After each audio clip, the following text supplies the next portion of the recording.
Welcome back to another edition of the OHIO podcast. I am the Podfather. Welcome to another Sunday evening roundtable discussion. Before we do anything else, you guys know what to do. And smash that like button. Share it on your socials. Let's get a big old crowd in here tonight. Have ourselves a good old time here on the OHIO podcast. If you're watching this after the fact and you're not live in the chat, please give us a comment down in the comment section below. That'll help us reach more of a broader audience. We are the official Ohio State podcast of Fansided and Scarlet and Game. Head over to scarletandgame.com where you can listen to us. If you don't like the way our faces look, we don't blame you. You can listen to us and download us over there at Fansided and scarletandgame.com or wherever you download your podcast. We are also the official Ohio State podcast of the College Huddle. Head on over to thecollegehuddle.com where you can find us and several other of our closest friends. And we have 3 new podcasts that joined this week. And so Missouri State, the University of Delaware, and a second Notre Dame podcast. Welcome in to the College Huddle. All right, let's flip on over here to our panel this evening. As you can see, over to my left is the doctor himself, Cory Thompson. Welcome in, Dr. Cory.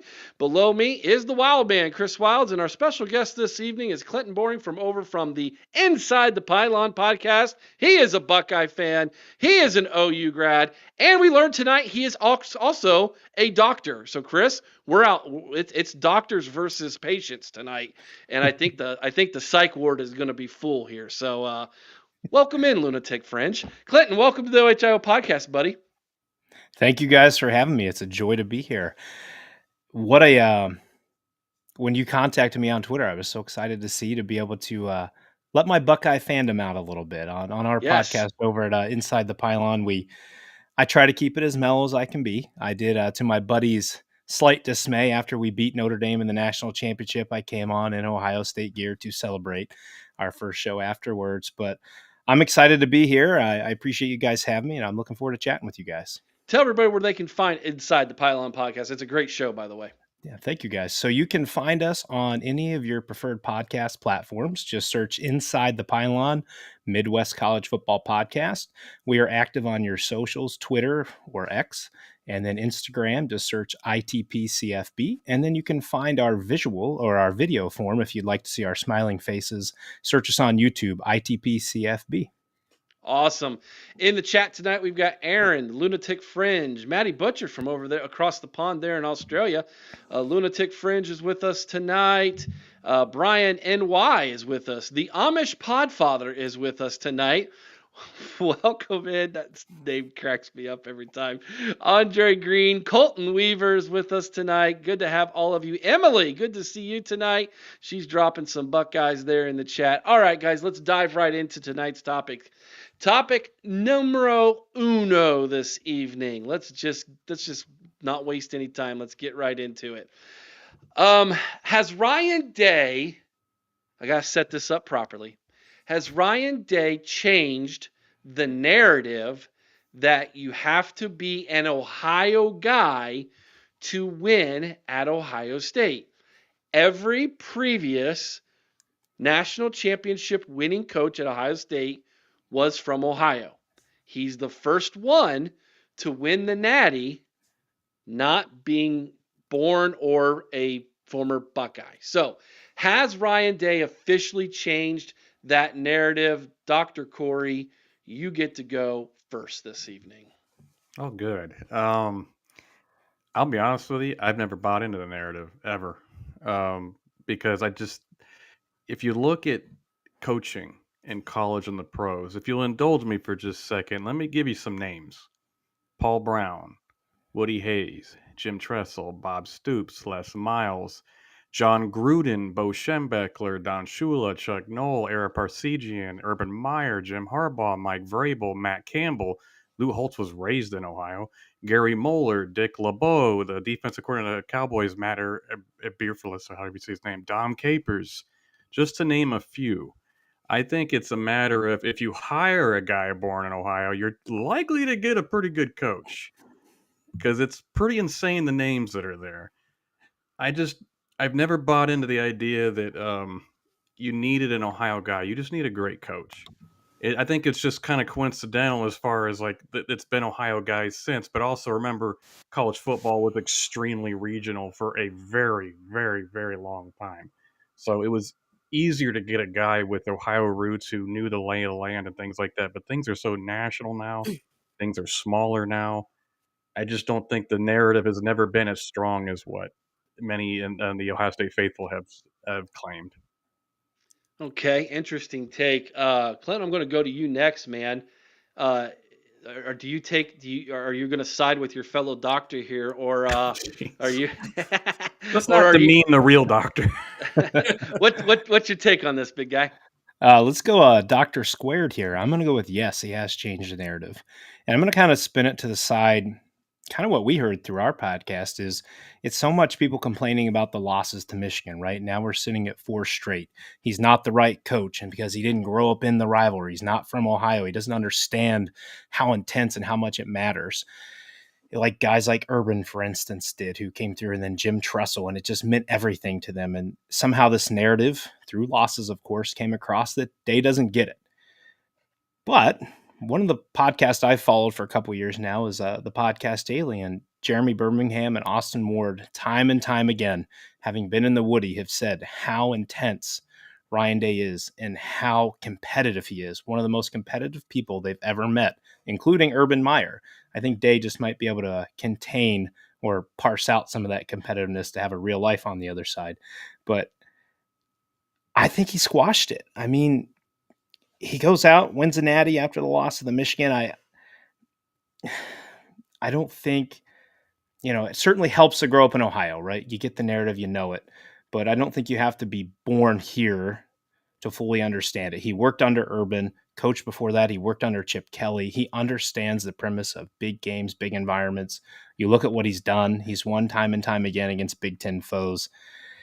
And then you look where he's got him to the playoffs. Should have been 2 more national championship if we didn't have the infamous strip T. Higgins called back from a touchdown, and then the hit on Marvin Harrison that knocked him out of the game against Georgia. So me personally, I think Day has squashed the narrative, and I think we got a lot more success ahead. Okay, interesting. So you seem to be similar to Cory. I have a sneaking suspicion that Chris is probably going to disagree with you guys. Not 100%. I'm going to say this. I don't think I don't think that he has changed the narrative. I think that he has shifted the narrative with this recent playoff run. But I also think the game of football has assisted him. The changing game has assisted him in changing that narrative. Because let's face it, if this is before the 12-team playoff, Ohio State's not in there. He doesn't have a chance to go out and take that losing record against top 5 teams and turn it to a 7-6. He doesn't have the opportunity to make up for that loss to Michigan. His 4th loss, by the way, to Michigan. So as much as I do think Ryan Day has helped, he's a great coach. I can't deny that. He has shifted the narrative, but I think the game has assisted him in the movement of that narrative. I can't give 100% of the credit to Ryan Day for that change. Let me read Emily's comment here, and the Amish Podfather was right before that, had a good one too. His lack of scum wins, I think, holds him back, but I never believed in the narrative either. I think being an Ohio guy applies elsewhere, meaning scum and recruiting. Recruiting is definitely more national now. I do wonder if not having a guy from Ohio maybe hurts him a little bit in the relationships with the Ohio high school coaches, which is needed to recruit Ohio really well. But if you believe in the narrative that Ohio high school recruiting is just changing and that the world is smaller and Ohio kids are going to just start to look elsewhere regardless of who's at head coach, then maybe that doesn't affect so much. But the 4 losses in a row against your rival absolutely is weighted, because I'm here to tell you that the Amish Podfather tonight is 100% right.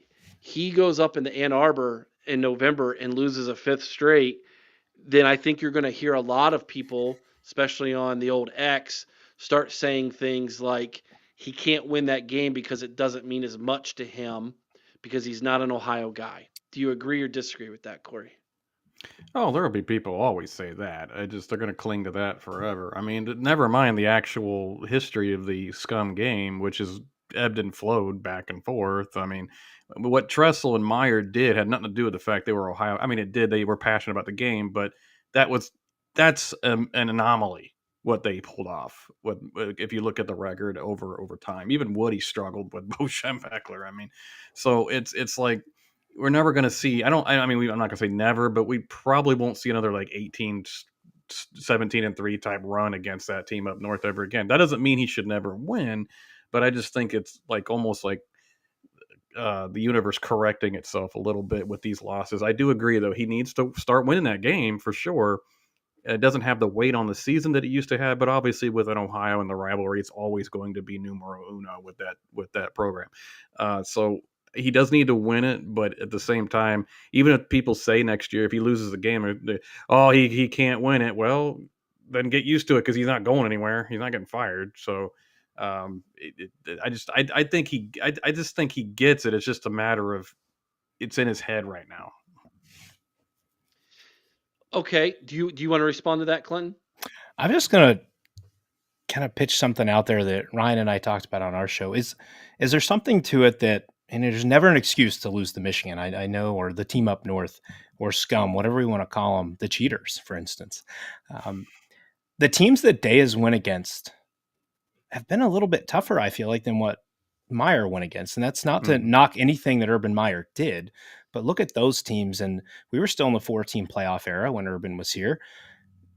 The 2020 ditch out by Michigan, won't use the B word here because I'm not sure if we're supposed to swear on this show or not, but they backed out of the game, pretended to have COVID, practicing the next 2 days, yada, yada. That changed everything for them, right? They got the bad blood out. They finally could have belief again, and it flipped. And they've had good teams, aided by cheating some, yes, but good players. They're getting drafted. And I just feel like there's an argument there that kind of what Urban went against is hasn't been as stout as what Day has had to go against. Again, no excuses. You need to win that game. And I agree. If you lose 5 in a row this year, maybe not my pitchfork, but there's going to be a lot of pitchforks out again in Columbus saying, why can't he get through this game? Why can't he get through this game? And this past year was the one that you thought you had with ease, right? Like Bryce Underwood is going to get better at some point if he's what everyone says he is. They pretend like he's the LeBron James of college football already, but if he's good, this game's not getting any easier. So he's got to find a way to win it. So that was just kind of a thought that we had talked about on the show, was just kind of comparing the eras of the early Harbaugh and the team up north teams versus what Days kind of went against. Before you respond, Chris, can I jump in here real fast? And I think there's two things, Clinton, that I want to address. Number one, I think the Big Ten is better for two reasons. Number one, Urban Meyer forced the Big Ten to recruit more like SEC teams did, and you're seeing kind of the eras show that, the fruit of that from years ago. And two, all the money that's being pumped into the Big Ten programs via the television deals. It's just making everybody better. It increased their recruiting budgets. Some of them spend it on facilities. I mean, my gosh, that facility that Northwestern has as a practice field and their stadium that's coming is going to be state of the art. And we're talking Northwestern here. So I think that alone is a testament to what you're saying, in that the Big Ten is just getting better. And then number two is because of the 12-team playoff, like you said, Cory, and Chris, like you alluded to in your first go around here, it has changed the game. You cannot sit here anymore and say you have to win the game to win it all. We just proved that's not true. And so, not that it's just another game, but the value of that game has changed. And so I don't know that the weight of that is the same anymore when it comes to the narrative of you have to be an Ohio guy to win at Ohio State. Chris, go. No, I agree with what you're saying, Eric. I mean, for me, it's, if you look at Ryan Day, a lot of people look at him as an elite coach. And I've said this all along. To be elite at Ohio State, you have to have a winning record against that team up north.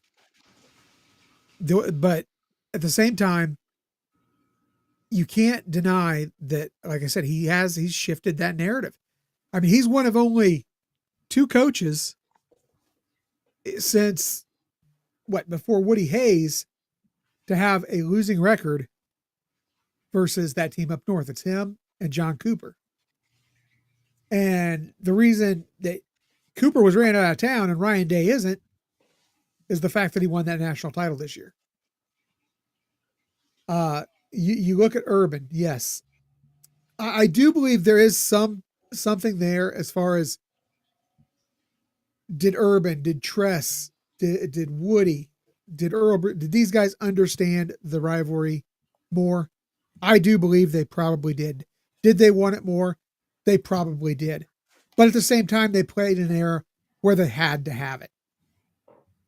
Ryan Day doesn't have to have it. We want it. We don't want to see ever this team lose to the scum. We don't. Excuse me. But he doesn't have to have it. So, Cory had mentioned the ebbs and flows in the rivalry.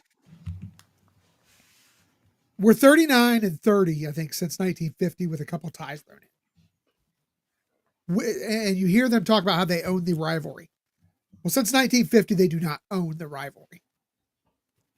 They haven't really owned the rivalry since the advent of the face mask. So, I don't know, Eric. To me, I think it's, yes, Ryan Day needs to learn how to get over that hump. But if he doesn't and just keeps winning championships, I think we all have to be okay with that. So, in closing, what do you guys think about the fact that he's the first coach to win a national championship, not from Ohio? No one's really talking about it anymore. In fact, this is really the first time I've heard anybody really even bring it up since we've won, hey, because it was a thing. Chris, you remember, we sat across from Ryan Miller, and he kind of set us straight a little bit on that when it came to Ryan Day's love of Ohio State and wanting to win more than anybody. So I'm gonna take it back real fast, Cory, to the game. And I just kind of want you to sum it up for me in your thoughts of, will we hear this again? And is it only because he wouldn't beat the team up north, or is this just, we're so far beyond this now, I really need to get off of this topic?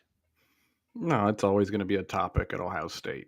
It'll never die as a topic. It just, like you said, the value of it has changed to a degree. Like Chris said, back in the those eras of Woody and Earl and company, they had Jim Tressel, anybody, even Urban, they had to have it. Right? You had to have that game. Now you don't have to have it to get to the national title. You probably still have to have it to try to win the Big Ten title, but the unless there's just some crazy records going on in the Big Ten there and everybody's beating each other up. But I like how I steal that from the SEC. But to win the national title, clearly you don't have to have it. If anything, it became a catalyst for us going on that run in the playoff, which is crazy to think about. When we had Mike Wargo on here, and he and I and everybody here were talking, and we're saying it's hard to wrap our heads around it. Growing up Ohio State fans, like, yeah, you got to beat the team up north because you want to win the national championship. You want to beat that team, then you want to go on. And Sean Cooper had some teams. I'm not going to rehash history. We all know there, but they could have won it all, but he just couldn't get over the hump there. And Chris is 100% right. It is not 100% Ryan Day changing the narrative. If we didn't have a 12-team playoff, we're not in it this year. We're definitely not in the title game this year. But since now it's expanded so far out, and Ohio State generally has 10, 11 wins thanks to guys like Ryan Day, Urban Meyer, Jim Tressel, we're probably going to be in the playoff more years than not. And probably the vast majority of the playoffs to come across. It's just going to become almost a state by state thing, a regional thing. It's not going to be the end all be all like it used to be. And that doesn't mean we have to not care about it. I still think we should care about it. I still want to beat that team up north every single time. I mean, that's never going to die. But it's just like what the only thing I can say is silver lining about it now is I can say, okay, our season's not over. Clinton, your final thoughts on this topic, brother? I think it's always going to be there, but maybe more from those regionally, like we were just talking about. I think some of the national love for the game is going to dissipate. Not obviously if you're a fan of either one of these teams, but it's the best rivalry in all of college sports, and I'll even argue in all of professional sports. But it means everything to us, right? Because we're the ones living in it. We're the ones in Columbus, Ohio, or in Ann Arbor, Michigan, or wherever your fandom may be. The narrative's always going to be there. But as the playoff continues to expand, I believe after 2026, when we go to, after 25 into 26, we're going to go to 14. And I don't think we're too far on the cusp of them potentially making it 16. Ohio State's never missing the playoff again, barring catastrophe, right? Massive injuries, something happens.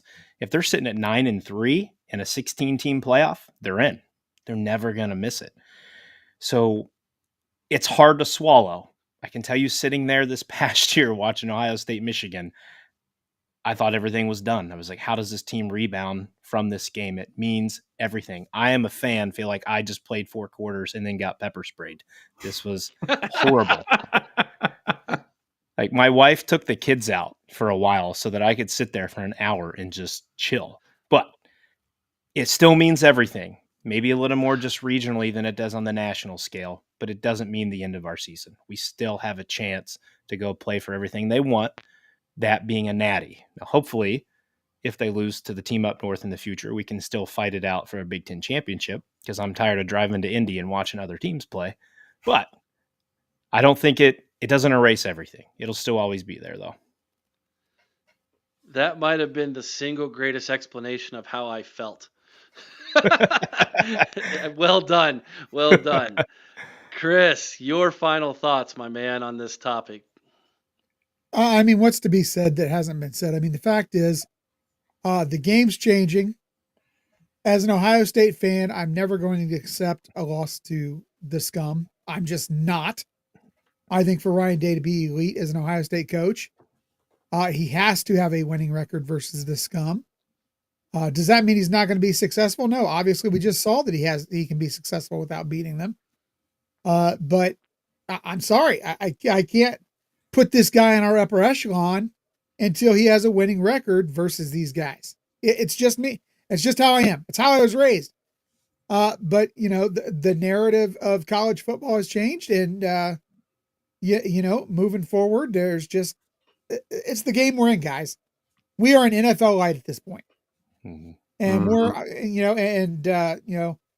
Clinton mentioned it. We're only a short throw from being full on NFL here in a couple of years, going to a 16-team playoff. So, I mean, get used to it, strap in. This is just where the game's going. And as much as the game still is going to mean something to us, it just doesn't hold weight it once did. I think, in closing, that I think you guys have brought up a very good point that I wasn't expecting, nor did I think about. It's not that Ryan Day has changed the narrative; it's that the narrative has been changed by college football, and Ryan Day and all of us as fans are recipient of that change. Hence the shirt that you're wearing, Clinton. And like you said, Cory, this would have never happened if that college football hadn't changed. And so because of that, we aren't talking about it right now. That doesn't mean we won't talk about it tomorrow or down the road, but it's not a topic that's on everybody's lips, because what is celebrating a national championship, and oh, how that tastes so good. All right, moving on. We needed that. Oh yes, we did. Listen, I almost had to get therapy for real, Cory. Like, that was like, there was a very good chance I was going to get my wrist zip tied behind my back after that game, walking out of the shoe. It was not a good situation for this fat guy. But but emotionally, I was pepper sprayed. I love that clip. That's so good. I was emotionally pepper sprayed that game. Well, you mentioned therapy. My wife is a mental health counselor, and I thought I was going to have to pay her to give me a few sessions to help me out over the next few weeks. It was in dark times, man. Dark times. Yes, it was. But it's always darkest right before the dawn, right? That's how the saying goes. All right, guys. So Eddie George is the head coach at Bowling Green. Congratulations to one of my faves, Eddie George, number 27, man. That's awesome. And as an OU guy, Clinton, seeing a Buckeye who you love, I'm sure, now the head coach of a rival, man, that's got to be interesting, dude. Your thoughts? That stings a little bit. It adds an extra sting as soon as our coach left after we won the MAC championship this past year. I mean, not just one. We just straight dismantled those Miami Redhawks. You want to talk about scum in Ohio? That's the Redhawks down there. No offense to anybody if you're a Redhawk on the show. But yeah, it was hard, man. It was hard to see. I love Eddie. I love when he was down at Tennessee State. You know, he's done a lot. He did a lot there already. I believe he took a team that was in the dungeon and took them to the FCS playoffs, correct? And now he gets a shot at a bigger university in the MAC. And the MAC will be interesting. We talked about this on our show, like the head coaching thing and being able to get out of the MAC and move yourself up and to further your career. Eddie's sitting there at 51 years old and kind of where he can go from there. If this is the end game for him, if he certainly has the name to be able to get himself out of the MAC. And in the history of college football with him that he had at Ohio State, but a little bit bittersweet. I wish Eddie all the best, other than when he plays the Bobcats, and I hope we crush him. Yeah, you're right. I had a boss who graduated from OU, and I can't tell you all the muck words and stuff I was hearing about Miami. So well versed in that rivalry. Did you see that question, Chris, from the Amish Podfather? I did not. Go up a couple and look at it. I think we need to do a video on just that question. I absolutely think it's possible. Oh yeah. I think that's a whole video on its own. Great question. All right, so here's what we're going to do, guys. In honor of Eddie George, we are going to rank our top 10 former Buckeyes who are in the coaching profession today. Now, there's a very important reason why we do this. We've done it every offseason for 5 off seasons in a row. And I like to see how this list changes from year to year and view it from the lens of, if we were to need a coach, of course, you kind of want to see who a former Buckeye is out there, because that's where your head immediately turns, right? It's kind of like it has to be an Ohio guy. These topics do relate, Cory. That is the emphasis behind it. So here's what we're going to do. We'll start with Cory, and then Clinton, and then Chris and myself. We'll start at number 10. We'll go all the way down to number 1, creating our lists. Give the name, give a quick reason why, and we'll see how close our lists are. Cory, number 10. This is assistant and head coaches? Yeah. So, okay, yes. great. Yep. I was about to say, there's not enough head coaches for 10. No, there's not. Right now, I went with number 10 for me is James Laurinaitis, because he's just getting started out. But I think he's got an extremely bright future. He's already a really good recruiter, and he's one of those guys that I love as a coach who is one of those guys that's like a 3-star. He kind of had to be, work really hard and really understand the game to be good. And it just, those kind of guys make good coaches all the time. And I've wanted him ever since he retired, went to the Big Ten Network. And I was like, oh man, he'd be such a good coach. And he went to Notre Dame. I was like, please snatch him. And they did, thank God. So, and he's already off to a fast start. Yeah. I also, at number 10, I'm going to have the best 33 to ever lace him up for the Ohio State Buckeyes. Devin Brown. Mr. James Laurinaitis. Love this guy. He's only just on the cusp of everything I think he's going to be. I was destroyed when he went to Notre Dame at first. I was like, how did we let that happen? And then we get him back the next year. And here he is. You're hearing about his recruiting already. Give it time. He's going to be right there with Brian Hartline as one of the best recruiters in college football.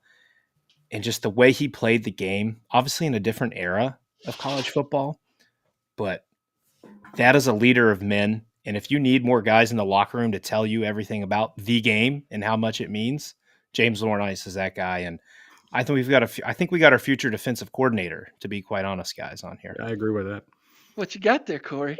It's my cat who's been sick all day. That's why he's in my room with me. Oh, every woman on here. Oh. And he wants to get on my lap really bad. I'm just like, no, just get down for now. Chris.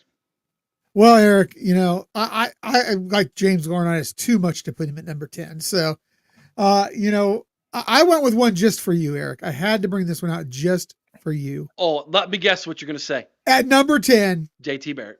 JT Barrett. I knew it. Come on. I mean, the guy is an NFL quarterback coach. He was an assistant coach for the Lions. And I'll tell you what, quarterback play for the Lions has been pretty good.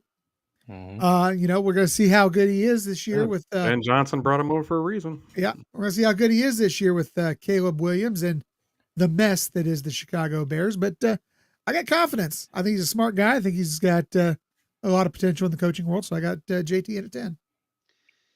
Awesome. Number 10 for me, I'm going with Joe Germain, high school coach. Little factoid, everybody. Brown, when he came from Utah, Devin Brown, his head coach, Joe Germain. I've always liked Joe Germain. If do yourself a favor, look up some of his interviews online. Like the guy, he absolutely could go coach college ball if he wanted to. I think he's just very happy where he's at in his life and things. But I've got Joe Germain number 10 on this list because I felt like I needed to put a high school guy there who, has done a very good job. And he coaches a winning, very successful program. So Joe Germain. Number 9. The OG Tim Walton, current defensive back coach for Ohio State. He's been around forever. Really good recruiter, really good coach. He's been up and down the NFL and college, and he's completely rebuilt the secondary room for us at Ohio State. So got to put the OG on there. Number 9 for me. We're not going to have to go too far back, but Kenny G, guys. He has now worked himself up to the Wisconsin Badgers quarterback coach, if I read correctly. Just kind of quiet there. We've heard some rumblings here and there about him, but I always appreciated him, valued him when he was at Ohio State, and not to overlook our guy JT, but Kenny G at 9 for me as he continues to work himself up now with Fickell's staff. And I think bigger things for him to come. Another younger guy, I believe 33, so a lot of time left in his coaching career. Yeah, this is where I have Kenny Guyton slided in as well. Like you said, he's up and coming. He's done very well. Obviously had some experience in the SEC, moved on to Luke Fickell's staff there. So he helped, Vinny Anthony become one of the better receivers in the league last year. Mm-hmm. So, yeah, I've got Kenny Guyton at 9. Make it 3 in a row for Smooth Jazz, ladies and gentlemen. I think the funny thing about Kenny Guyton is he started as a wide receiver coach, even though he was a quarterback in college, but he started as a wide receiver coach. Houston? Yeah. He was with Herman at Houston. Yeah, with Herman in Houston. And then I think he was in Arkansas. Mm-hmm. He was in Arkansas, and then he ended up at Wisconsin now, and he's getting closer to home. Just saying. Yeah. He's getting working his way. To home. Yeah. All right, number 8. Brian Hartline. I don't. Do I need to explain him? I mean, he's. I think the only thing you need to. Why you're so low? Yeah, like why is it? I will say no. It's not because Hartline's not phenomenal. It's because I value head coaches over assistant head coaches, so they're up higher on my list. Yeah, fair enough. But Hartline, he's the top of my assistant coaches, I should say. So. Yeah, I mean, what do I have to say about him? You all know. Everybody in the chat knows. Everybody watching knows. Hartline's a legend already. Number 8 for me, JT Barrett. Again, you guys already mentioned it. Lions. Now he's with the Bears. Johnson thought enough of him to bring him with him. Let's see what he can do with Caleb Williams, who is a playmaker, likes to play within chaos. So we'll see if JT can kind of get him to the next level. But obviously love what JT did with OSU when he was here. I felt just a heart and soul of a team. Mm-hmm. And I believe at one point, Urban did an interview and he said he told JT anytime he wanted to come back and be a coach to give him a call. And JT was against coaching it for a period of time, I thought, right away. And then I think it's fun where he is another guy working his way towards Ohio, but being from Texas, but working his way back towards Ohio State. Wasn't Kenny Guyton a Texas kid too? I think so. I believe so. Texas has put out a ton of good quarterbacks. Yeah. Yep. Yeah. Number 8, Chris. I got to go with my guy, the 2008-2009 general manager and head coach of the Marion Mayhem, Pepe Pearson. Pepe. Well done. Yes, absolutely. I'm with you, Eric. We talked about it earlier. A little bit, thought he might be following Eddie up to BG, but I wondered. But he's got a good gig there at Tarleton State. He's the assistant head coach, running backs coach. He's had experience at Tennessee State, Marshall, YSU. He was up at YSU with Bo Pelini, I believe. Mm-hmm. Tremendous coach through the year. Getting a little longer there in the teeth, though. I kind of feel like his time's running out a little bit. Yeah. To get back to Ohio State, it is. But when you coach semi-pro ball and work your way up from there, and you're in college, like, well done, dude. Yeah, well done. Yeah. Number 8 for me. This is Chris. You ready for this? I swear I got JT Barrett. Really? I do. This must be. It must be kind of like it's going to be for me later, isn't it? It is. But here's what's funny. You ready for this? Here's where I'm about ready to make a lot of people mad. I think he's a better coach than he ever was a quarterback. I think it's fair. You think from a college standpoint or an NFL standpoint as far as quarterback? Oh, it's not even close to the NFL. But I was never a huge JT Barrett fan. I appreciate. No, all he did was win, Eric. Yeah, I know. I appreciated everything he did, but he was not my style of quarterback. I'll just put it to you that way. Moving on before I get in too much trouble. Number 7, Cory. He was better than Craig Krenzel. I don't care. Hey, Craig Krenzel won a natty, dude. Yeah, he won. We won in spite of him. Yes, I agree. Anyway, number 7 for me is Eddie. Going to Bowling Green. Obviously, I honestly, when they hired him at, Middle Tennessee Tech or whatever it was? Tennessee State University. Tennessee State, yeah. I keep saying Middle Tennessee for some reason. Tennessee State. I was wondering, like, wow, out of nowhere, he doesn't really. But again, this is the era of out of the box thinking and hiring can work, and it's worked. And he was the coach of the year in his conference, and gets a bigger job at Bowling Green, moving his way on up. Proud of him. He's done a great job. So. Number 7 for me, another aforementioned OG Tim Walton. Just what he's done at Ohio State is enough, right? Like the recruiting, return to DBU, the guys rave about him, love him. He's another guy older than Hartline, but on almost the same level as Brian Hartline. Fantastic get when Ryan Day brought him in. Love him at number 7 there. Yeah, 7 for me. This is where I got James.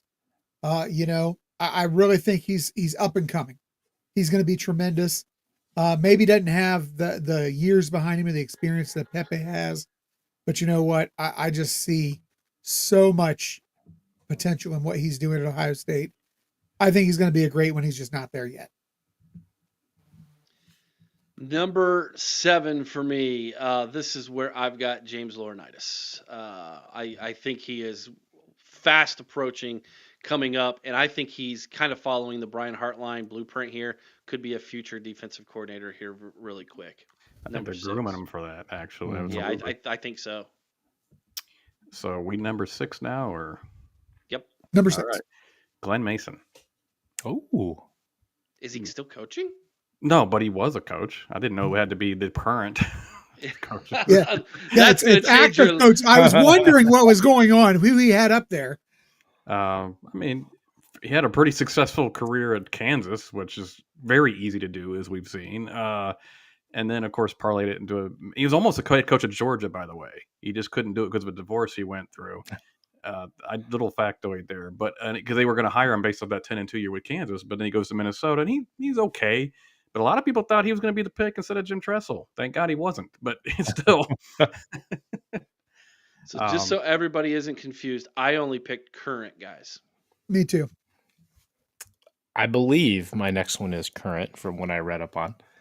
I went down to IMG Academy and picked Pepper Johnson. Nice. Yeah. He coached in the NFL for a while. Absolutely. And won 3 Super Bowls on the Pats staff from what I believe I read up on there. So he's actually not current right now. He's not current? I looked him up earlier. He's 2022 was his last job. All right. Well, close enough. But yeah, phenomenal job. Top level OSU player. The fact that he got 3 Super Bowls on a coaching staff kind of elevated him up above there for me. Okay. So since I'm the only one that played by the rules and actually chose active coaches, hold on. It was no. Who Hold coach on. in college or the NFL? That was not in the rules. I'm reading it right now. Rank the top 10 coaches who are former Buckeyes. Eric's over here picking high school coaches. We got a guys picking retired coaches. You're gonna take Chris's list and just apply it to everybody. Is that what you're saying, Chris? Well, you should, Okay. Okay. Hey, for me, number 6, this is where I've got Tim Walton slid in. It's hard to deny how great he's been at Ohio State. Had the number 1 pass defense in 1993. A great defense again this past season. He's been in the pros. He's been great with recruiting, player development. So I've got him in at 6. Is Glenn Mason still on Big Ten Network? He was doing that gig for a while, studio gig. Mm-hmm. Yeah, he was. That was always a lot of fun. I think we're on number 5 now. We in top 5. Mm-hmm. Did you give your 6? I didn't give my 6, did I? I'm sorry. I have Tim Walton number 6. Oh, okay. Number 5, Bo Pelini for me. Actually, believe it or not, before he became the head coach in Nebraska, he was a phenomenal defensive coordinator. I know, Chris, you don't like it, but and he was a very solid head coach at Nebraska. He was 9-10 wins a year, and they fired him thinking they had to get better. They haven't yet, and yes, he was terrible with LSU on his second stint, but he was great with Les Miles at LSU as a defense coordinator. Very successful coach, except for his last stint with LSU. Glenn Mason is still active on Big Ten Network. I just looked it up. It says he is still active. So number 5 for me, going to number 27, Eddie George. As we kind of talked about a little bit before, he took Tennessee State kind of from the dungeon to the FCS playoffs. Now he's head coach at BG. One thought I had, and a quick curious, maybe your guys' thoughts here. He's 51. Let's say in 2 to 3 years, Ryan Day goes to the NFL after another national championship, maybe 2. And all wins over Michigan. And Eddie's had good success at BG. Is he a potential replacement for Ryan Day? Or are we still kind of looking at like Hartline's here, Fickle's kind of on the rise at Wisconsin, Marcus Freeman sitting there at Notre Dame still doing well? Does Eddie have a chance? Hell no. So I think Hartline would have the inside track on that one. I actually brought up that question on Twitter with some people, and it was very insightful. I think most people are leaning toward Brian Hartline in that case. However, Eddie has the opportunity to jump over Brian Hartline, especially if Brian Hartline falters as a play caller, and Eddie turns Bowling Green. Bowling Green's went to a couple bowl games in a row, but let's say he makes them a 9-10 win team, and they're competing for MAC championships. I think that there's some potential there to answer that question. Absolutely. Chris? I don't know where we're even at right now. Somebody 5. mentioned Marcus Freeman.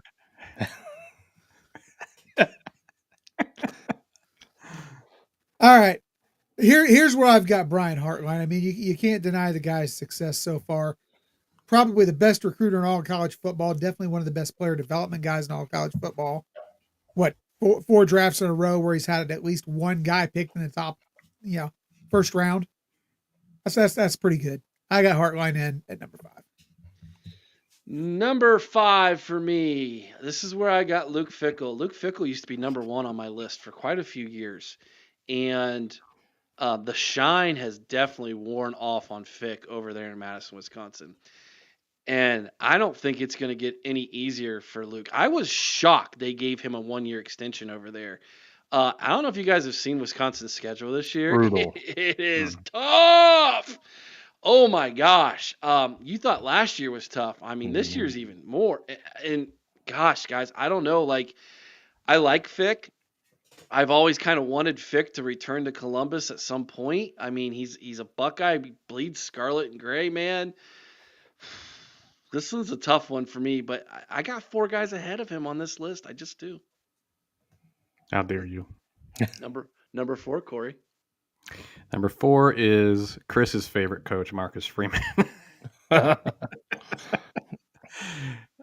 He's gone to a daddy, man. And he's on the upswing as a head coach of Notre Dame. He's got that program back to relevance so far. So it's hard to deny what he's done.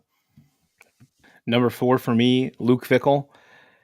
Billy Edwards, Jaden Ballard, right? It's going to turn everything around against that tough schedule this year.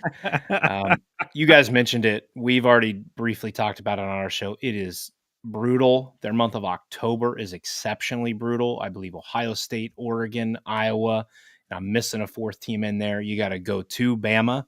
You better take your first 2 weeks and win those and start 2-0 because it's going to be a slugfest. And November doesn't get any easier for them. I know Fickell he took a big swing, right? Taking the Wisconsin job, going to get Phil Longo and trying to install the Dairy Raid offense, and it just didn't work well. So it's time to get a little bit back to basics with Wisconsin-style football. But I love Fickell. I agree with Eric. It was always a thought that he'd work himself back to Ohio State. The success he had with Cincinnati, I mean, defense played great against Bama in the playoff. They didn't have an offense that could move the ball against them, and he's done a hell of a job. That's why he's in my number 4. Number 4 for me, I've sit here and I've played around with this top 4 as we've been going. Because I've continued to look and think I do have to go Luke Fickell right here. As much as I hate it, I am a Luke Fickell guy, through and through. But Eric, you made some great points about Fickell. And the shine is really rubbing off this guy. This is not the same guy that took that Cincinnati team to being the first group of 5 team to a playoff. Expectations were high, and he just hasn't lived up to them. I still think he's a great coach, but right now I've got to slide him at number 4. Number 4 for me is Brian Hartline. I think Brian Hartline is on the verge of really putting himself in the driver's seat to be the eventual head coach at Ohio State. I think a lot is riding on his development as a play caller the next couple of years. I think Ryan Day is invested in Brian Hartline becoming his heir apparent, which is something no one's really talked about, is that Ryan Day has a lot riding on Brian Hartline's success. That sounds like a show we should probably do, guys. Because I mean, Ryan Day, now that he's won the Natty as a head coach, he's known as the quarterback whisperer, etc. Good recruiter. Brian Hartline can absolutely recruit wide receivers and develop that position like it's no one's business. But can he become an OC? And I think Ryan Day wants to see that happen because he knows if that were to happen, then he's got the guy in place to take his spot if and when he decides it's time for him to move on. So I got Brian Hartline number 4. Top 3. Go for it, Cory. My number 3 is Luke Fickell. I know he's having a rough time at Wisconsin. He may not be a good fit there, but it's what he did at Cincinnati is like so impressive. So I gotta still give him that, leeway as far as what he did in Cincinnati that got him to Wisconsin. I agree. I thought he's going to end up back at Ohio State at some point, but maybe he'll end up back as a defensive coordinator the way things are going in Wisconsin. So, but still, for right now, he's number 3. But yeah, he's on the verge of dropping a bit if Wisconsin can't get turned around. Which with this schedule, I don't know. Number 3 for me, Brian Hartline. What else is there to say about the guy? He's been fantastic from day one. Was happy when we made the addition, moving him to wide receivers coach.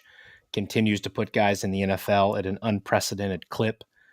For all the Oregon fans that were in our ITP Twitter mentions, no, they're not going to pillage or take away Chris Henry from Ohio State. Not going to happen. As long as Brian Hartline's there, they're still going to stack top-level wide receivers. I'm with you guys. I think he's the heir apparent. I think there's a part of a reason Day went with Matt Patricia to be DC this year is if he needs to step in at all just to help a little bit with Brian Hartline, just to help him on his path to success. But Hartline's killed it in everything he's done so far, so I have no belief in the fact he won't be a great OC. Number 3 for me, this is where I've got Eddie. I think he's a shooting star on the rise. I think he's got a great opportunity at Bowling Green to go in and show at that next level what he can do.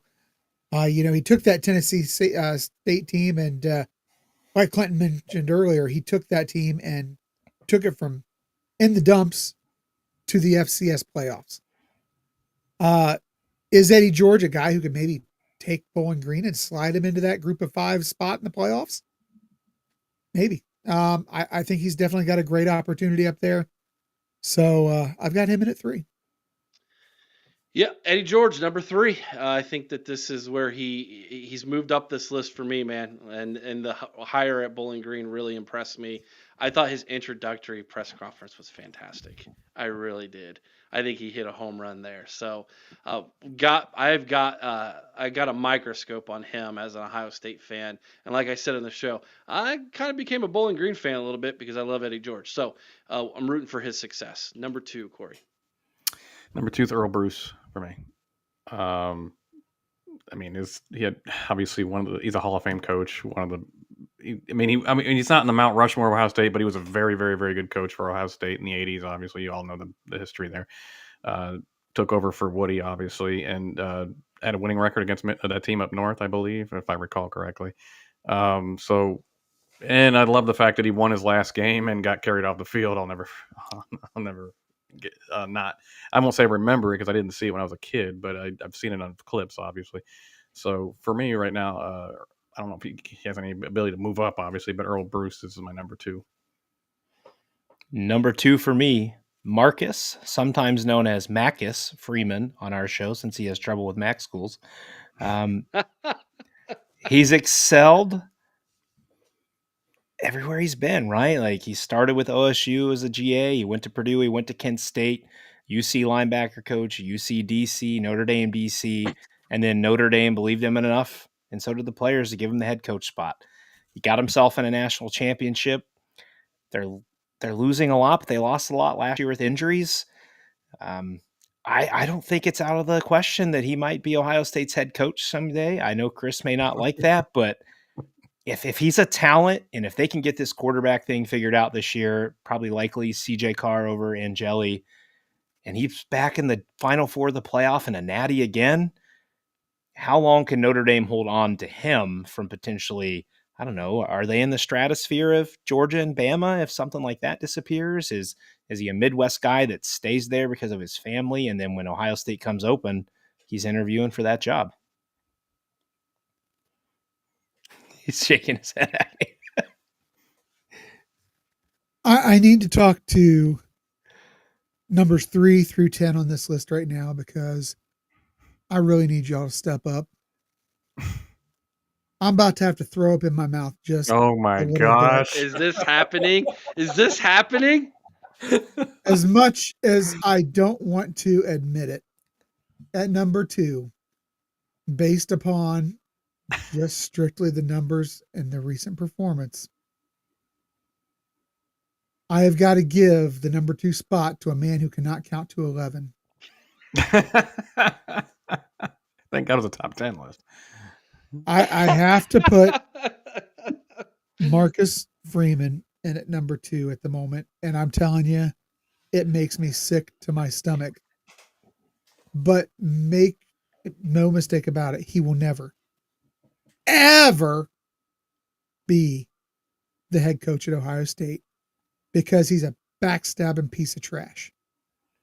Now I hope he is the head coach someday just to have a show on here with Chris. There wouldn't be a show. That to him is worse than what that November would be the day was. I would turn off my microphone, I think. Woo! Woo, man. Number two for me. I went with Vrabel here. I went with Mike Vrabel. 1 year away from the coaching profession, went up to Cleveland and quickly decided that wasn't where he wanted to be. No fault to. That's not a hard decision to make. No, I think that decision was pretty obvious for him. And so he's going to try his hand again here in the head coaching profession. I thought he did a great job at Tennessee, and since he's not been at Tennessee, they have. I mean, I think unfortunately the Titans are realizing that he was pretty good at what he did. The caveat I have with him, and this was the whole when everybody was talking about whether or not we should be looking for another head coach because Ryan Day had lost a fourth consecutive year to our rivals. We just weren't sure if he wanted to be a college coach. There's the interview out there where he talks about how he didn't really like recruiting. He obviously is an NFL guy. And so he's number 2 on my list, but I'm not so sure I wouldn't choose some other people before him if the job came open and he had to choose a former Buckeye, simply because I just don't know that he truly would be all in as a college football coach. But he's number 2 on my list right now, which means number 1, Cory, for you is who? Mike Vrabel. So amazing success at Tennessee. I love the fact New England basically dumped Gerard Mayo. I was like, well, let's go get Vrabel. Who could blame him? He's royalty in New England. Plus, he's also a proven head coach, which is nice. So I agree, Eric, 100%. They were dumb firing him. They had to rebuild the roster. The roster was getting old. It was garbage, and Henry looked like he was done. And then they just let go of the coach. I'm very of the mindset you do not let go of coaches who win consistently. You just don't. I know I wanted to get rid of Ryan Day, but he was losing the games that mattered at Ohio State. But in the NFL, it's so much harder to win a Super Bowl, clearly, and especially in the AFC when you have Pat Mahomes owning the AFC essentially. So, and Josh Allen being a huge thorn in Tennessee's side at the time.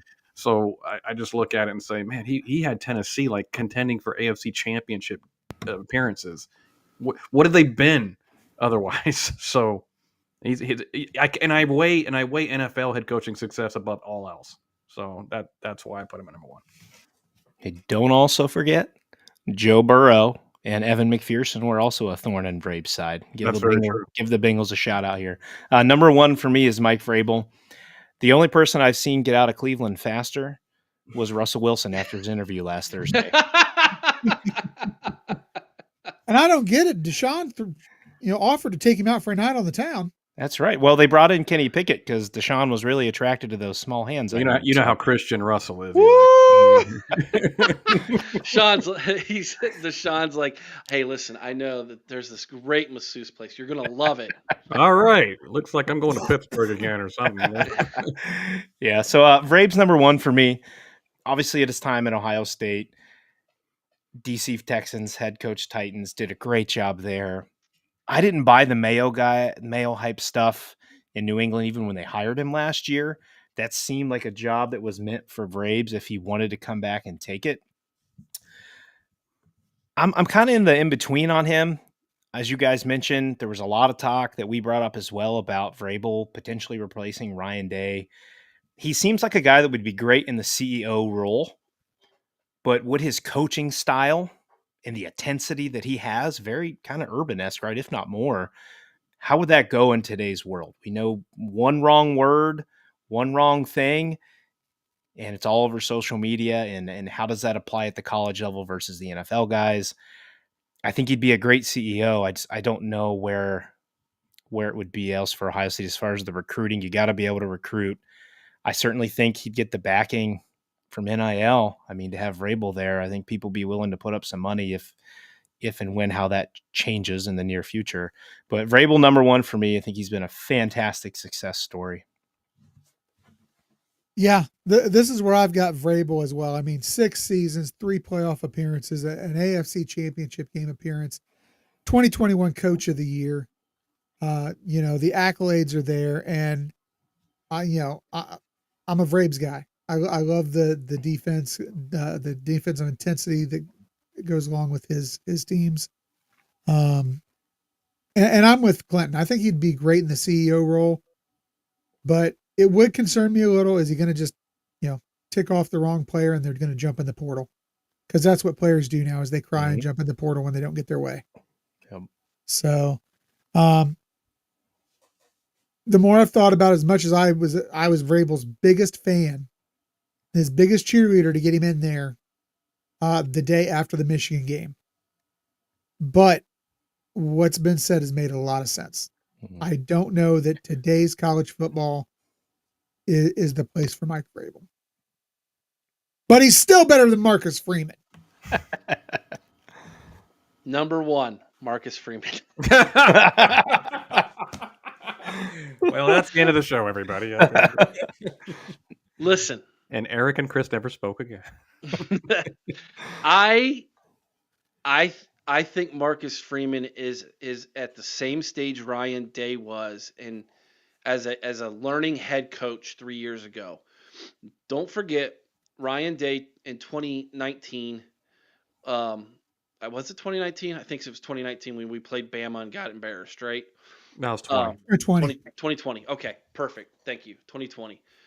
I think that's exactly where Marcus Freeman is in his head coaching development. I think it's only a matter of time. Marcus Freeman is going to win a national championship. Don't know it's going to be at Notre Dame. That is a tough place to win a national championship, given their academic standards, their recruiting. Oh, don't give me that crap, Eric. That's the excuse all the Notre Dame fans throw out there. Don't give me that crap. That's the same crap we hear from the idiots up in Ann Arbor. Until they win. But they won a national championship last year. No, they didn't. They cheated their way to a national championship. Okay, so they didn't win one last year. Wait a few months. We'll see. Okay. I think Marcus Freeman absolutely is learning how to be a head coach, but you cannot argue. He took that roster and he beat Georgia with it. Mm-hmm. He beat Penn State with it, but James Franklin himself, but that's a given. And he embarrassed Indiana with it in the college football playoff. And despite the fact that, Chris, you're not going to like this, in the 4 playoff games Ohio State had, Notre Dame had the best game plan against the Buckeyes in those 4 games. So he probably called his buddy Jim Harbaugh. Number 1 on my list. Number 1 in Chris's heart. All right, we're going to take a quick commercial break. When we come back, we will continue. We've got another great topic for you all tonight. Don't want you all to just run away here, but we will be right back in just a quick second. Hey, Buckeye Nation. The OHIO podcast is thrilled to partner with Export Mouthguards, the innovators redefining protection in contact sports. Introducing the Ninja Pro Mouthguard, the strongest and most advanced mouthguard on the market. Engineered by dental experts, it's designed to deliver elite protection with a sleek, low-profile fit. Made with carbon fiber and multi-layer construction, it's impact tested to keep you safe from even the hardest hits. But that's not all. The Ninja Pro is 3D printed for 100% custom fit, offering unbeatable comfort and security for any athlete. From football to MMA, dominate your game with confidence while safeguarding your teeth and jaw. Getting started is easy. Use our home impression kit to create your custom fit and enjoy prepaid shipping. It's protection delivered right to your door. Plus, with a 1-year warranty and 100% satisfaction guarantee, and proudly made in the USA, the Ninja Pro is your ultimate defense on the field or in the ring. And here's the best part. When you visit exportguards.com, use promo code OHIO at checkout to get 20% off your purchase. That's right, 20% off elite protection made just for you. Protect your game, protect your future. Choose Export Ninja Pro Mouthguards, where innovation meets protection. Head to exportguards.com and use promo code OHIO today. The OHIO podcast is brought to you by Mastermind. Mastermind specializes in 360-degree high-definition mobile video mapping, GIS integration, and traffic safety studies. Mastermind cares about traffic safety and keeping you safe on the roadway. Visit Mastermind at onlinemastermind.com. All right, we are back. So yesterday, Chris, I posted a video about the update on the cheating scandal in Ann Arbor. It's doing well. Doing pretty good. Yeah. What was it? 6.5 thousand views or something like that? Yeah, you were up almost 7, I think. Yeah. Yeah. It's a hot topic still, especially amongst Buckeye fans and, of course, the fans from the team up north. To give everybody a quick update on that, so the legal team for the athletic department of the University of Dum, they have started negotiating with the NCAA. That is the word that is happening. They apparently offered a couple games that they were willing to vacate. They were willing to give themselves a 1-year bowl ban, and apparently they were going to give some coaches some show causes. My guess is it's a couple games from a year that doesn't matter. It's coaches who aren't even on their coaching staff anymore, and the biggest thing for them was in this upcoming season's bowl ban. So, postseason ban.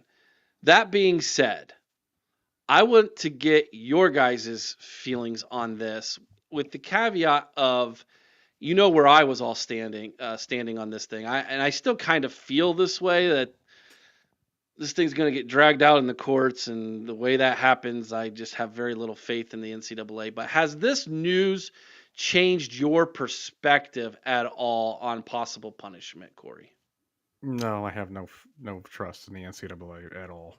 None. I think they're toothless. I think they're, unless they're going after Ohio State for tattoos, that seems to be the only thing that really interests them. But I don't know what else to say about it. I hope I'm wrong, because I believe they deserve to be hammered completely for what they did, because it was absolutely cheating on the field. It wasn't something stupid like some players sold some gold pants or whatever for tattoos. It was something that literally tried to give them an advantage over everybody they played. And I know that the Justin Spears of the world and everybody like that are very convinced that this is going to be bad. This is coming down because it was funded by the administration and stuff like that. That program they were running with Connor Stallions. I think they should have everything vacated since Connor Stallions has been there, because everything's now in question after that. And what are they going to get? A slap on the wrist? I don't know what the NCAA do. I think it'll actually drag out in courts. I think people will start to forget about it over time and lose interest. I mean, I don't know. I just don't trust anything to really dramatically happen with Michigan. I think a hammer should come, but I don't know if the NCAA has a spine to actually do it. I think Michigan's thing is, let's drag it out as long as we can, get people to forget about it. It won't matter as much. And if the NCAA wants to push us, we'll fight back, and we'll see if they stand firm against it. But to me, if your school is already suggesting a postseason ban as punishment, you are essentially saying, we cheated. So there's no way around it anymore. And it's been fun to kind of watch the interaction with the Michigan fans on our Twitter of, we didn't do anything, we didn't cheat, everybody does it, to, well, we only cheated a few times, we didn't do it as bad as you say. So I would like all those who think that that's not that bad as Michigan fans, and you walk up to your wife or husband and say you cheated on her, but you only did it 1 or 2 times. It's not as many times as they said, honey, and see how well that goes over for you. Cheating is cheating, folks. Michigan cheated. We all know. That is to not take away the talent they had on the field. I get it, but you were aided, especially the game in the shoe. When I watch you numerous times, your whole defense flows to where the ball's going. Multiple times in that game, you cheated. Do I think they should get the hammer? Yes. Do I think it'll ever come? Yeah, I think it'll come in like Little Tyke's little mallet is what it's going to come down and hit them with from the NCAA. But they deserve something big. I just don't know if they're ever going to get it. I've been on this all along, Eric. This has been my take. I don't think the NCAA pushes it as hard as they are right now if they aren't 100% sure they're going to win, because they've got too much to lose. Michigan was gambling that the NCAA would back down. That didn't happen. Now they're in negotiation phase because they realize they're not going to back down. Michigan doesn't want this in court where discovery leads to everything coming out. They don't need that. They don't want that. For me, I think it happens, and I think it's going to be worse than what most people think. Now, is it going to be the death penalty? No. Is it going to be a 7-year bowl ban like I've heard some people say? No. I'm thinking you're going to see the wins vacated. I think the sticking point right now is the national title that they don't want to relinquish. I think that honestly is what the whole holdup is. I think they would concede to vacating every win as long as they can keep the title. But I think that's the sticking point. I think the NCAA wants the title. They want the vacated wins. I think they want a 3 to 5 year bowl ban. But to me, you know, I do believe the NCAA is going to dig in. I think they're going to deliver this. I do think Michigan will probably try to fight it in court. But I don't know that Michigan's got a leg to stand on. Now, we've always talked about how bad their record is in court. But that's when we're talking about NIL. That's when we're talking about things like that, you know. This is an on-field cheating scandal that you basically said yourself, Eric, and like Clinton mentioned, they've admitted to doing. There's no denying they cheated on the field. They've admitted to it. It's time they get the punishment. And I think, is it going to be maybe what we want? No. Is it going to be nothing like the Michigan fans want? Definitely not. I think it falls somewhere in between. I think the sticking point right now is the national title. That's the entire holdup between them and negotiating out of this. So I think that's where it's at. $10 super chat from Bobby Mack. Appreciate you, Bobby. Thank you so much for that. TTUN can't push back too hard because it opens up discovery. That means anything they lied about, no matter how small, is a level 1 infraction. That means they could open themselves to the death penalty. Anybody would like to respond to that? I think he's right. That's kind of what I said. You know, what I had mentioned about the same thing. They didn't want everything to come out in court. Because if it does, he's right. That makes all these infractions level 1 infractions. I mean, I think they're already looking at a serious... They could seriously right now garner lack of institutional control, giving the university's complicity in this. I don't know how much discovery would matter in court. And the reason why I say that is because the way they can go about it, getting it in court, is basically the same way they're going about it now, having to investigate, even if Michigan is not willing to hand over everything. And if you miss something on the, if you're the plaintiff and you're missing something, well, that's you. You missed it. So they don't have to just hand over everything. I mean, it looks bad if they don't. They could be hammered if they don't, and they get caught. But if they don't get caught because the investigator didn't catch it, I mean, it doesn't have to come out if they are able to keep it from the plaintiff. Here's the thing, Cory. If a subpoena rolls out for it, that's different than them just fighting the NCAA and not giving it over. Oh, if I agree with that. If a subpoena comes out and they don't give it over, somebody's going to jail. No, I agree with that. But what are they going to? Have they not received anything that they would subpoena? That's the question. Well, and you know what? I think they probably have, and I think they probably got it, and that's why they're willing to push it to this. That's why they're calling Michigan's bluff. And Michigan's on their 3rd attorney firm or something. And they went to a mediation firm, which tells me that to me is a sign of weakness, because now they're not looking for a litigation firm who's going to fight this in court. They're looking for a mediation firm to settle it out. Yeah, they're definitely not fighting as hard as Ward Emanuel was claiming they were going to fight, clearly. And then, yes, and I agree with Clinton. Well, actually, all three of you, they've admitted to something now by offering up penalties. So that you've clearly admitted to something at that point, that we've done something wrong. I mean, to what level Michigan fans can fight it amongst themselves? We all know the asterisk is there, but I'm hoping, Chris, you're right, and I hope the NCAA hammers them as good as they can. Because I just don't want to see this. They got a postseason ban next year, and a couple of coaches got show cause, and that aren't even in the program anymore. I'd be mad. I'd be like, okay, that's just pathetic. Because 1 year a bowl season ban, who cares? So I don't know.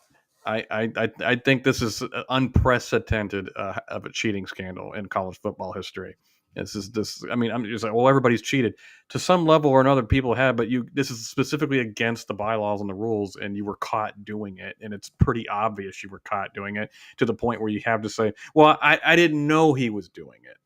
Oh, stop it! He's in the right hip of Jesse right before he gave you the game ball. I didn't know that guy. Yeah, exactly. It's the most obvious corrupt thing, and yet Michigan fans can live in la la land if they want with it, but it's pretty obvious to most of college football they did something. Even if the Joel Klatt of the world want to say move on, that actually made me more sick than even the fan bases. Do you know who I think? Eric, you made a great point in your video. You said that you weren't 100% sure that the Big Ten wanted this. I'll tell you, who does want it is everybody who's not the Big Ten. The SEC, who's been locked out of the championship game the last 2 years, you don't think they're looking for a reason why? You don't think Alabama wants to throw this up in somebody's face? No, the only reason you got passes was you cheated. I mean, the Big Ten might want to keep both those titles. You're right. But I think there's a lot more people, including those within the Big Ten, who want to see it gone. And I think that's where the pressure comes from on the NCAA to keep pushing. I'd argue, like what you just said, I'd argue most of the teams within the Big Ten would like to see it gone because I don't think a lot of them like Michigan. I think the teams would, but I don't know that the commissioner. Oh, no, I agree with you on the commission. Two separate things, obviously. Yeah. Individual teams versus the commission. Yeah, I agree with that. The whole court aspect of this is where I think it gets really watered down and convoluted, murky, if you will, because a lot of it depends on what court we're going to go to. This will not be solved in a Michigan court. I'll tell you that right now. How do we know? I truly believe you'll see them move for a change of venue to get this out of Michigan. Can they? They absolutely can. I would almost look for them to push this. NCAA is based out of Chicago. Is it Chicago? Or no, not the NCAA. Big Ten's out of Chicago. Yeah, it's a Big Ten. Yeah, they're in the Midwest somewhere. I thought they were in like Missouri or something like that. Or that would be the most obvious. Missouri. Yeah, we're in Idaho. I don't know why. But the NCAA is based out of Indianapolis, Indiana. Indianapolis, okay. So really, yeah. Indianapolis, Indiana is where the NCAA headquarters is? I would look for the NCAA to push for this to take place in an Indiana court. Michigan's going to push for it to happen in a Michigan court. You could see them move for a change of venue to a neutral court. If this thing is in a Michigan court, dude, I'm telling you, it's exactly what they want. If it's going to a Michigan court, then they need to just get the appeal ready right now. It's been interesting if Michigan's willing to go into mediation right now, they're probably not confident it would stay in a Michigan court. Yeah, I agree. That's true. That's true. Andre says, "Stop being a doubter, Podfather." Okay, it's not that I am a doubter that they've cheated. I want to make that perfectly clear. I doubt that the NCAA has the teeth to bring a hammer down anymore. I just don't know that they have the strength or power to do that. But they have to do it, Eric, or they're irrelevant after this. They are irrelevant. They already are. But this is their last chance at relevance. Like I said in the video, they are literally hooked up to life support right now. Like, this is it. Like I think as Buckeye fans, we're hoping that Dr. Clinton and Dr. Cory over there get the paddles out and clear, and the NCAA comes back up and goes, "I have a hammer left," and that's like, then they die. Like, we're just the doctor of all trades, I guess. Like, that's what I'm hoping will happen, but it's like, I just have so little faith in the NCAA at this point that, and I think Michigan is taking Jim Harbaugh's betting on this and just gone all in, and it's kind of like, hey, we'll see if you are who you say you are on this. But Michigan can't run off to the NFL. No, the university cannot, but all the people who are there can absolutely leave if they have to or wanted to. I don't know. That's going to be an option. I mean, half of them are gone already, right? Ryan Day's championship beard. It's just like I said the other day. Do they think they will get a 1 or 2 year postseason ban? I do think Sharon Moore will take a suspension. I think they vacate some wins, but I think they keep the Natty. So here's where I'm at, and then we'll wrap it up here. So when negotiation happens, I've been a part of a lot of governmental negotiations. You start high, the other person starts low, just like going for a car, right? The price that they've got on a used car on the lot, they've marked that baby up way up here. You want to come in real low so that you can meet in the middle. They win, you feel like you won. That to me is what has happened here. Michigan is coming low that we know of because the NCAA was really high up here. It's going to be somewhere in the middle. I suspect instead of a 1 year, we're going to see a 2 year bowl ban. Still significant. Instead of a few games, I think you're going to see maybe a year to 2 years. But at the end of the day, my prediction is they get to hold on to the title. Could you guys provide maybe a little clarity for me on this? So we're talking bowl bans.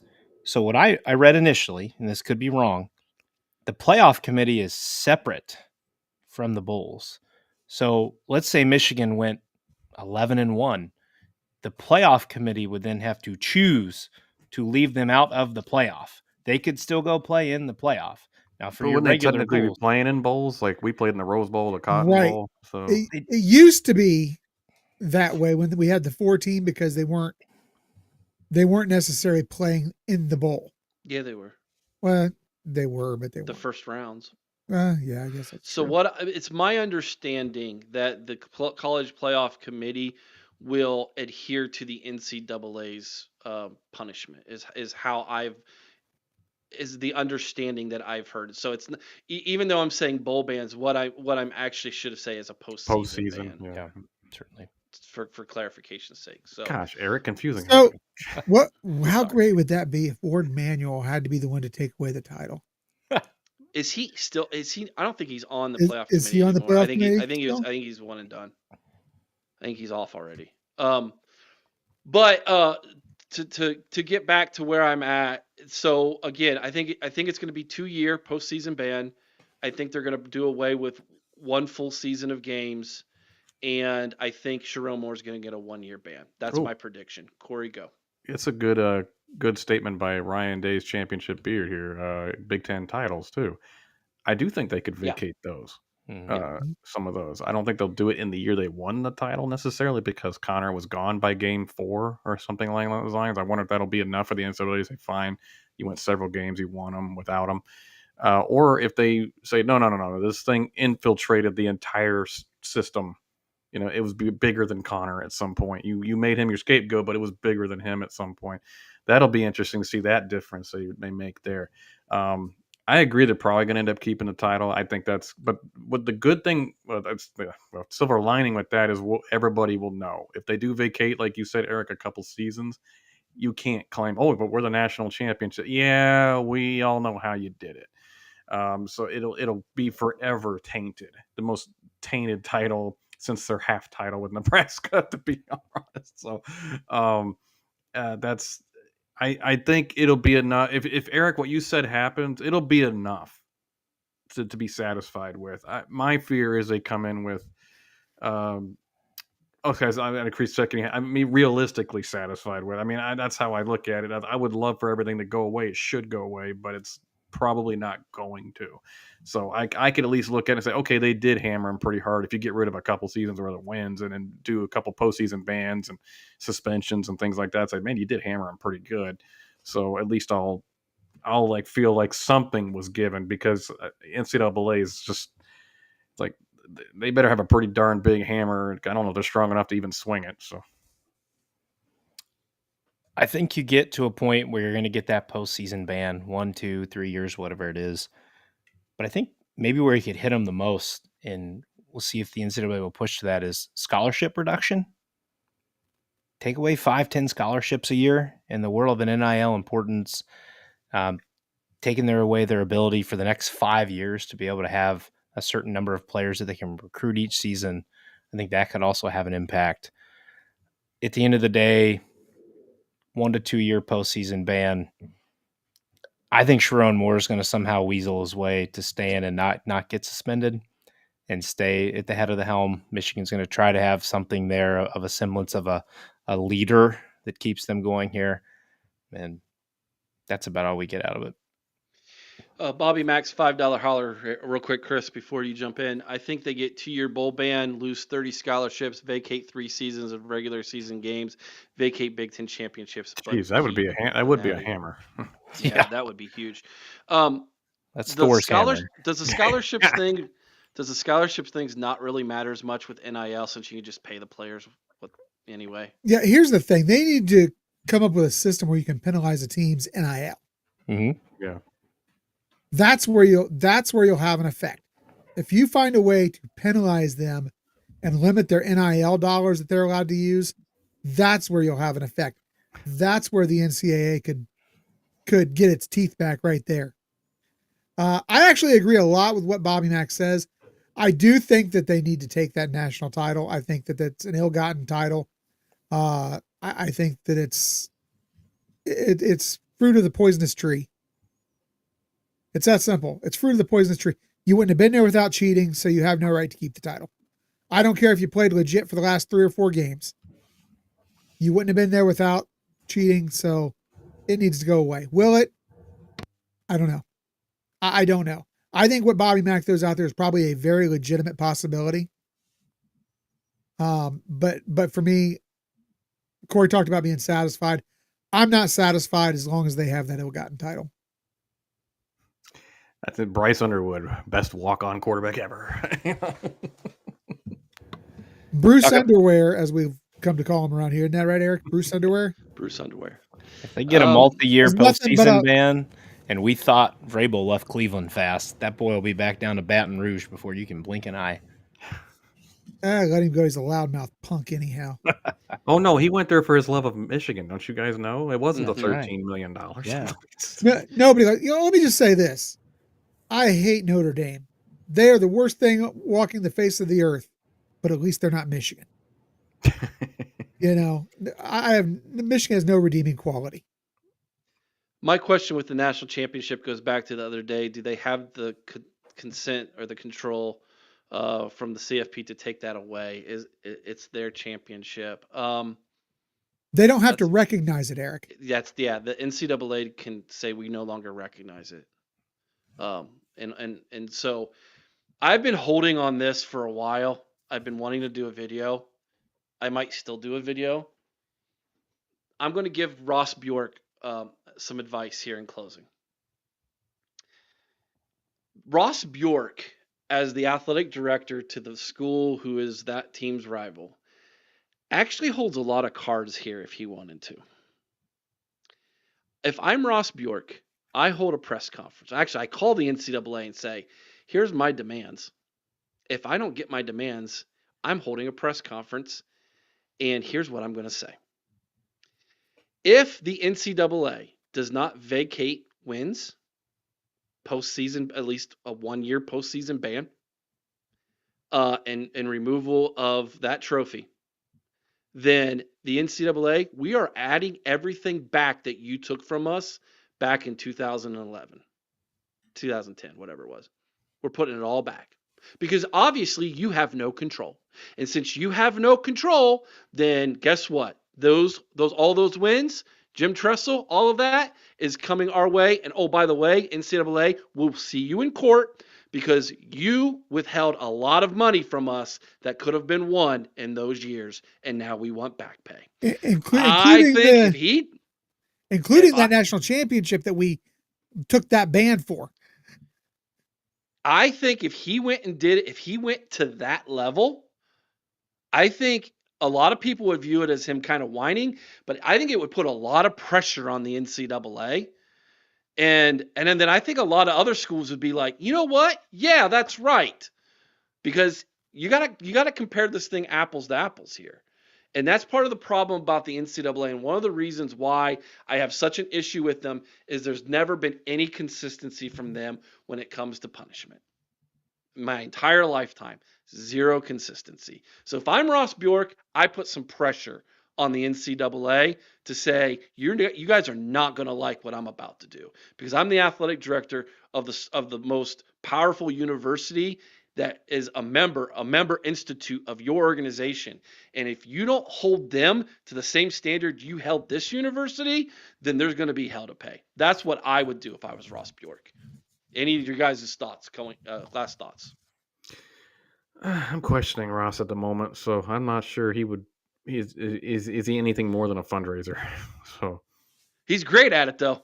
Oh, he's a great fundraiser. I'll give you that. But it's like I'm not going to get into the basketball thing, but there's just things about him like I'm kind of curious about Ross right now, but I'll give him time, obviously. You know what? Here's a good question. Who would you rather have to do that? You think Gene Smith would have done that? Or I don't think Gene Smith would ever do something like that. So would Ross be more, I don't know enough about Ross. Would he be more inclined to do something like that?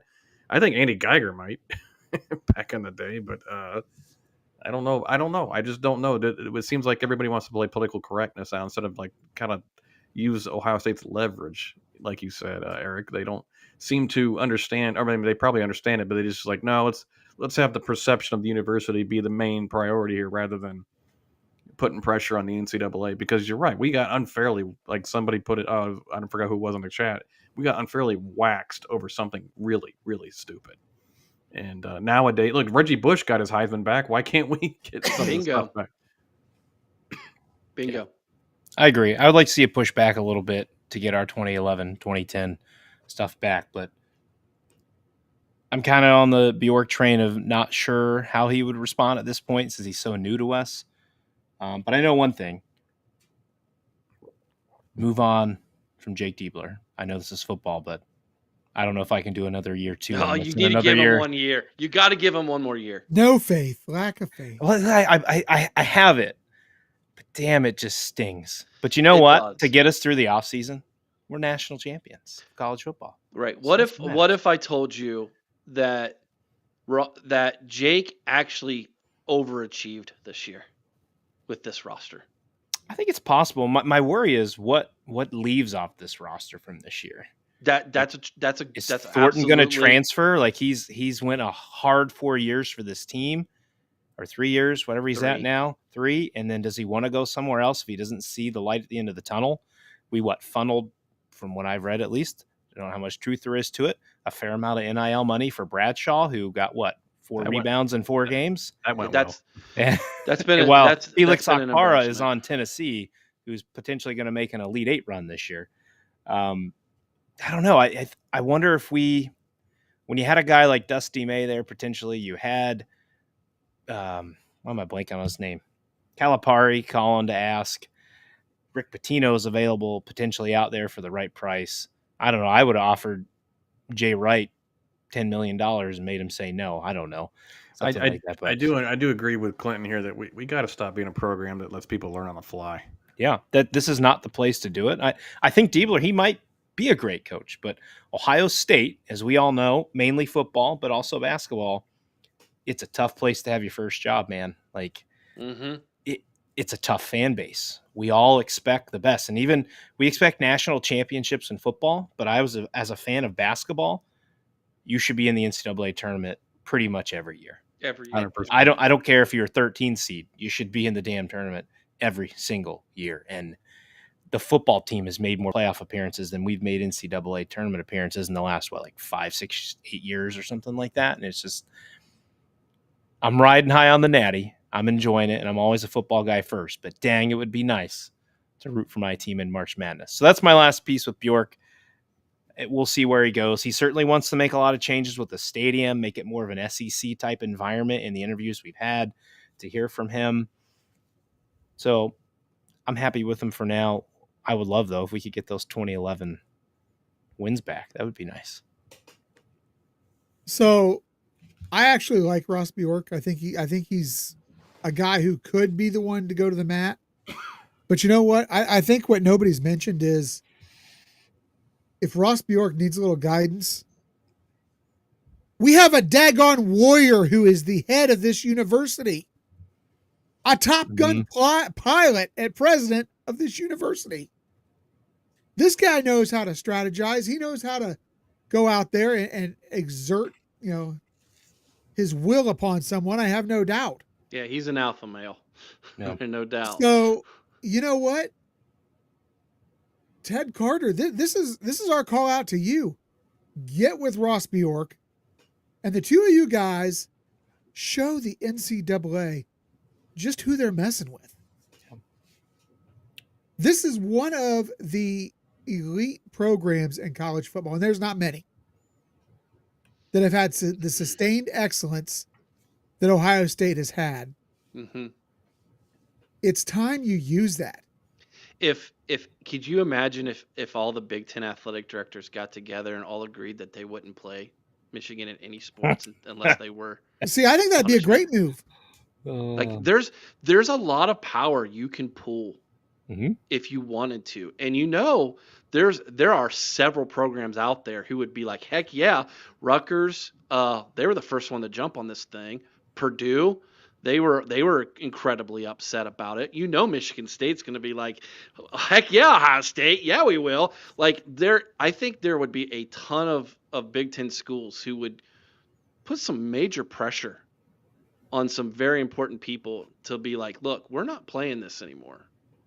I think if they don't want to do it, we ought to kick them out and bring Notre Dame in. Said it for years. Ohio State will make a Mr. Olympia reference here. We need to be Ronnie Coleman.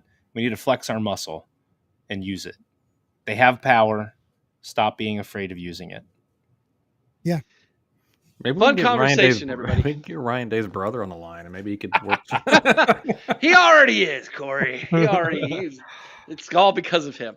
Fun conversation, everybody. Appreciate everybody in the chat who participated tonight. Thank you, Bobby Mack, for the super chats tonight, man. Really, really appreciate that. The 10 and the 5, man. That helps keep the show going. Tomorrow night, 8 o'clock Eastern, Monday night's call-in show with Chris. What you got going on tomorrow night, man? You got a topic yet you're thinking about? The wheels are always turning. Yeah, I figured such. So, yeah, I'm excited to see what I'm going to talk about tomorrow, Eric. Yeah. Okay. Well, I'll show up and listen. Okay. Excited for future Chris.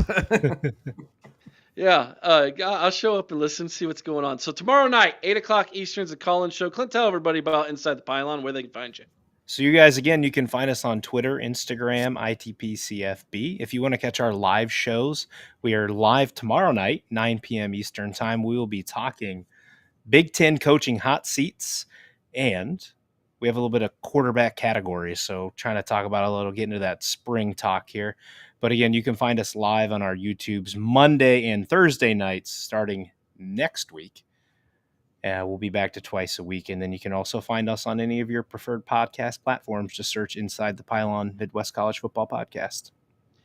All right, everybody, go over there, check it out, give them a follow, subscribe to the channel. Absolutely does help them out, man. We appreciate all of you who guys showed up tonight. Thank you so much for coming on, Clinton. You're a great guest, man. Can't wait to have you back on again, guys. Be kind to one another. I owe someone's OH and Carmen High with all your heart. Till next time, you guys know what to do. OH. Oh. Go Bucks.